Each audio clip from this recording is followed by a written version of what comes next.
నమస్తే. వీధి దీపం పెట్టరు, బ్లీచింగ్ కొట్టరు, పంచాయతీల్లో పడకేసిన పాలన, పాలక వర్గాలు లేక కేంద్ర రాష్ట్ర ప్రభుత్వాల నుంచి విడుదల కాని నిధులు, పారిశుద్ధ్యం ఇతర పనులకు అప్పులతో నెట్టుకొస్తున్న కార్యదర్శులు. ఇది రాష్ట్రంలో ఉన్న 12,800 గ్రామ పంచాయతీల పరిస్థితి. అంటే వీళ్ళకు గత సంవత్సరం జనవరి 31వ తారీఖుతో వీళ్ళ పాలక వర్గం సమయం అయిపోయింది కాబట్టి అప్పటి నుండి ఎలక్షన్లు లేవు కాబట్టి ఊర్లలో గ్రామాలలో అభివృద్ధి అనుకోండి, లేదంటే గ్రామానికి అవసరమైన మౌలిక సదుపాయాల గురించి ఎవరు పట్టించుకునే వాళ్ళు లేకపోయారు. కొరబడింది. అంటే పాలక వర్గం లేకపోతే ప్రజలు ఎవరికి చెప్పుకోవాలి? ఇప్పుడు పాలక వర్గం ఉంటే ప్రజలు నిలదీస్తారు. మాకు ఈ సమస్య ఉంది, మాకు ఆ సమస్య ఉంది అని చెప్పుకోవడానికి అసలు లేరు. అక్కడ పాలక వర్గం అనేదే లేదు. మరి ప్రభుత్వం పోయిన సంవత్సరం ఒక సంవత్సరం కాలయాపన ఎందుకు జరిగింది అంటే రకరకాల కారణాలు చెప్తున్నారు. వాళ్ళు కులగణన అంటున్నారు, ఇంకా వేరు కారణాలు చెప్తున్నారు. ఇప్పుడు అది కూడా కులగణన కూడా అయిపోయింది, దాన్ని అసెంబ్లీలో ఆమోదం జరిగింది. ఇప్పుడు ఈ మధ్యలో నోటిఫికేషన్ వేస్తామంటుంటారు. చూడాలి మరి వేస్తారా, మళ్ళీ దీన్ని కూడా ఏదైనా కారణాలతోటి ఇంకా ముందుకు జరుపుతారా? గతంలో మనం చూసాం అట్లా 2 సంవత్సరాలు వరకు కూడా ఇంకా ఎక్కువ కాల పరిమితులకు కూడా స్థానిక సంస్థల ఎలక్షన్లు జరపకుండా ఉన్న రోజులు కూడా ఉన్నాయి. కానీ ఇక్కడ ప్రజల గోడు ఎట్లా ఉంటుందంటే ఇప్పుడు ఎవరు పట్టించుకునే వాళ్ళు లేరు.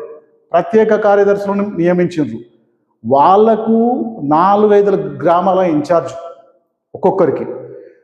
ఏదన్నా గ్రామంలో ఏదన్నా అత్యవసర పరిస్థితి వస్తే తప్ప ఆ గ్రామాన్ని వాళ్ళు చూడరు, రారు. ఇక కార్యదర్శులు వాళ్ళు మా దగ్గర డబ్బులు లేవండి, ఏదన్నా చేయాలంటే అత్యవసర పరిస్థితి వచ్చి ఏదైనా పని చేయాలంటే కూడా వాళ్ళు మా దగ్గర డబ్బులు లేవు, లేదా ఇంతకుముందు మేము పెట్టినాం ఆ బిల్లులే కావట్లేదు, ఈ పరిస్థితి.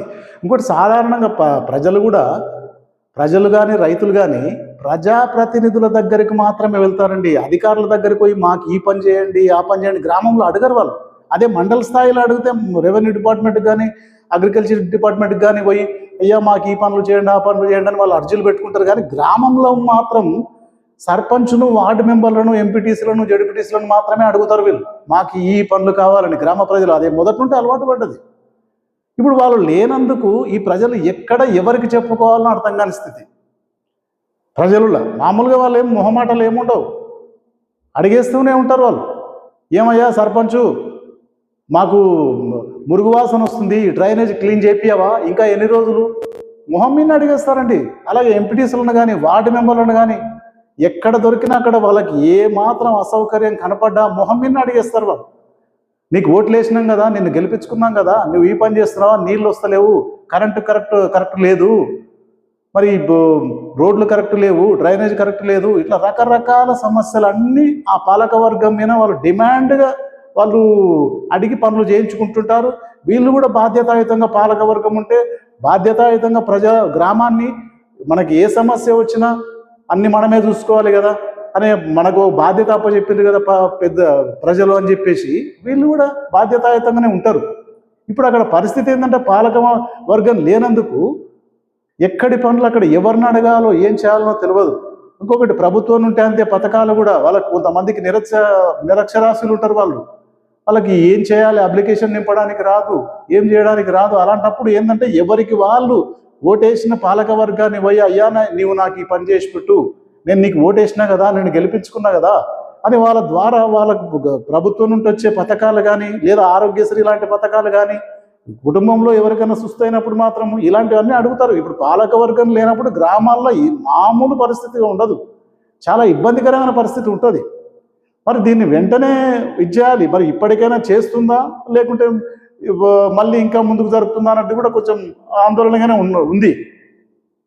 కాబట్టి ఇంకొక అతి ముఖ్యమైన విషయం, ఇట్లా పాలక వర్గంలో అంటే స్థానిక సంస్థలు ఎలక్షన్లు జరగకపోతే కేంద్ర ప్రభుత్వం నుండి వచ్చే నిధులు కానీ రాష్ట్ర ప్రభుత్వం నుండి వచ్చే నిధులు కానీ కొద్దిగా ఆగిపోతాయి. నీతి ఆయోగే చెప్పేసింది పాలక వర్గం లేకుంటే నిధులు పంపడం సాధ్యం కాదని చెప్పేసి. కాబట్టి ఈ గ్రామ పంచాయతీల ఎలక్షన్లు జరపడం చాలా అత్యవసరం కూడా. ఎందుకంటే ప్రజలు చాలా రకాల అక్కడి నాయకుల మీద ప్రజలు చాలా ఆధారపడతారు. వాళ్ళకు తెలిసి కొంత, తెలియక కొంత, ఈవెన్ బ్యాంకు పనులు కానీ వేరే రకరకాల పనులు అన్నిట్ల మీద వాళ్ళకు వాళ్ళపై ఆధారపడి ఉంటారు. కాబట్టి ఈ పంచాయతీ ఎన్నికలు అనేటివి చాలా అత్యవసరం. ఇవి వెంటనే జరపాలని